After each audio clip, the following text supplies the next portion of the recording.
Today we will discuss about should you really join a negatively reviewed company? Stay tuned.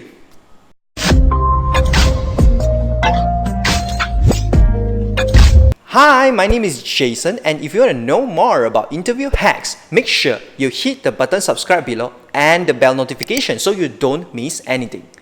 Right before we discuss about this, ask yourself this question first. Is this a choice or a need? If you have been struggling to pay rent, feed yourself, or put food on the table for your family, then ask no further question. No matter how bad the job is, you take it because you need it. If this is a choice, then you need to learn how to read in between the lines.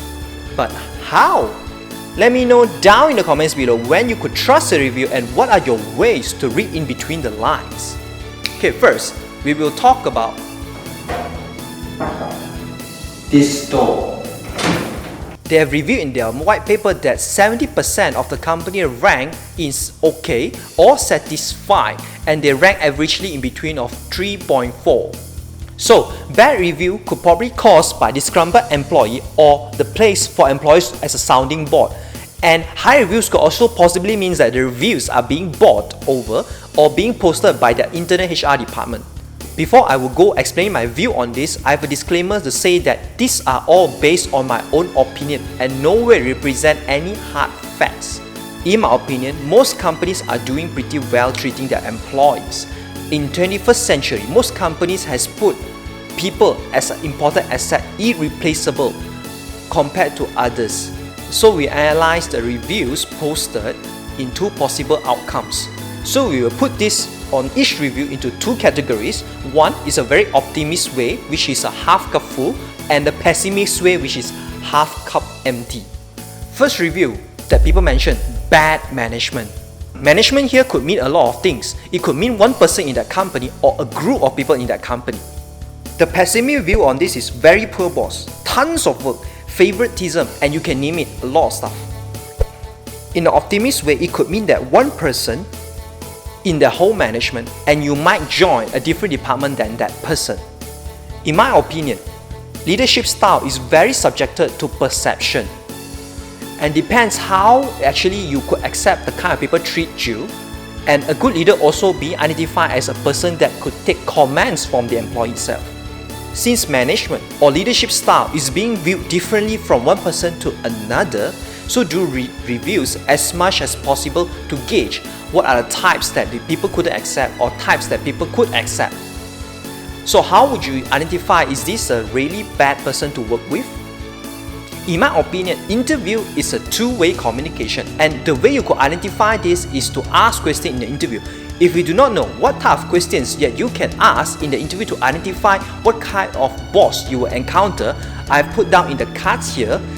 Second, low salary.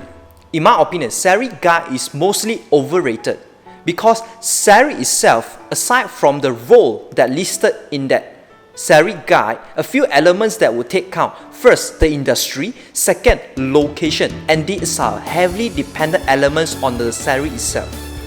A same role working in a different location and different industry could totally mean a different pay from what is listed in the salary guide.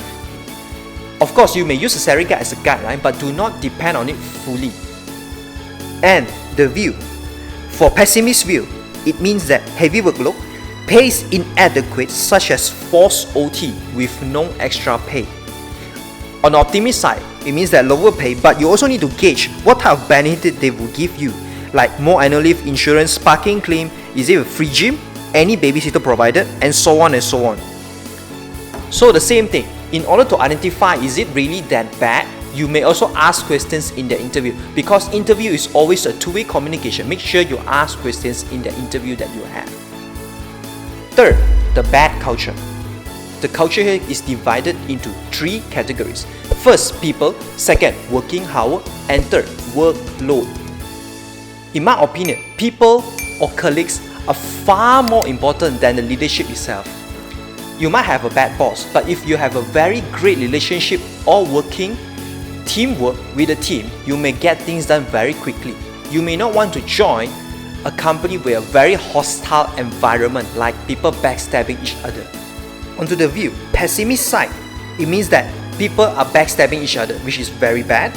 And optimist side of it is you get to learn how to protect yourself. Of course, there's no total bad thing here, in my view, that once you get backstabbed once, if you happen to get it, you will learn onto how really you could protect yourself. Sometimes not everyone is trustable.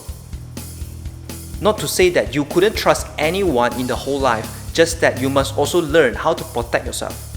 And working hour, the negative side of this, pessimist, you will have tons of work and you work until very late daily.